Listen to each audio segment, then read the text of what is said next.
Shalom Sobat Rema sekalian. Beberapa waktu lalu, kita telah merenungkan 4 berkat di dalam Kristus. Pertama, Allah telah memilih kita agar kudus dan tidak bercacat. Kedua, kita diangkat menjadi anak-anak Allah. Ketiga, melalui pengorbanan Yesus Kristus, kita beroleh pengampunan dosa. Keempat, kita dipersatukan dengan Kristus. Hari ini kita akan membahas berkat yang kelima dari Efesus pasal pertama, ayat yang ke-13 dan 14. Saya akan bacakan. Di dalam Dia, kamu juga, karena kamu telah mendengar firman kebenaran, yaitu Injil keselamatanmu. Di dalam Dia kamu juga, ketika kamu percaya, dimeteraikan dengan Roh Kudus yang dijanjikannya itu. Dan Roh Kudus itu adalah jaminan bagian kita, sampai kita memperoleh seluruhnya, yaitu penebusan yang menjadikan kita milik Allah untuk memuji kemuliaan-Nya. Berkat kelima adalah kita yang percaya dimeteraikan dengan Roh Kudus sebagai jaminan kita adalah milik Allah.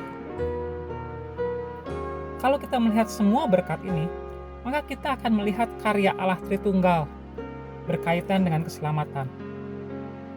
Allah Bapa memilih, Allah Anak atau Yesus Kristus menebus, dan Roh Kudus memeteraikannya dalam hati kita.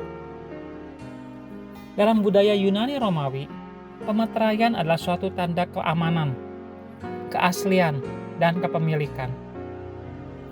Ketika suatu benda dimeteraikan, maka benda itu telah menjadi milik orang tertentu dan sah atau diakui secara hukum. Istilah ini kemudian dipakai kepada kita orang yang percaya kepada Yesus Kristus. Ketika seseorang percaya, maka orang itu menjadi milik Kristus.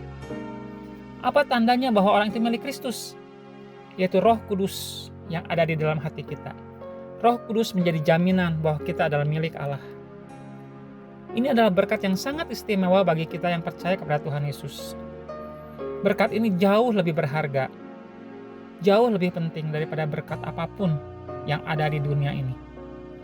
Harta yang banyak suatu kali harus kita tinggalkan dalam kematian. Harta yang banyak belum tentu memberikan kesejahteraan dan kedamaian batin. Kesehatan, suatu kali kita pun akan menjadi tua dan muncul sakit penyakit. Jabatan atau kuasa suatu kali pun akan hilang, beralih kepada orang lain. Tetapi dimeteraikan oleh Roh Kudus, berlaku selama-lamanya. Ada istilah yaitu already atau sudah, dan not yet atau belum.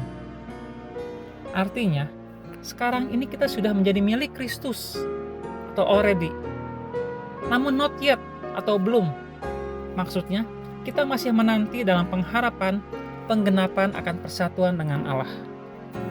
Roma 5 ayat 5 mengatakan, dan pengharapan tidak mengecewakan, karena kasih Allah telah dicurahkan di dalam hati kita oleh Roh Kudus yang telah dikaruniakan kepada kita.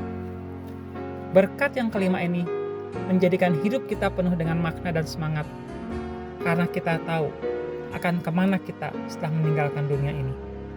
Pengharapan di dalam Kristus yang pasti dan tidak akan mengecewakan, itu yang kita pegang.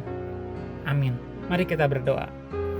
Tuhan Yesus, terima kasih kalau Engkau telah mengutus Roh Kudus ke dalam hati kami sebagai meterai dan jaminan bahwa kami adalah milik Allah. Kami tahu suatu hari nanti kami akan ada bersama-sama dengan Allah di dalam kekekalan. Sungguh ini adalah penghiburan, kekuatan, dan pengharapan bagi kami dalam menjalani hidup yang tidak mudah ini.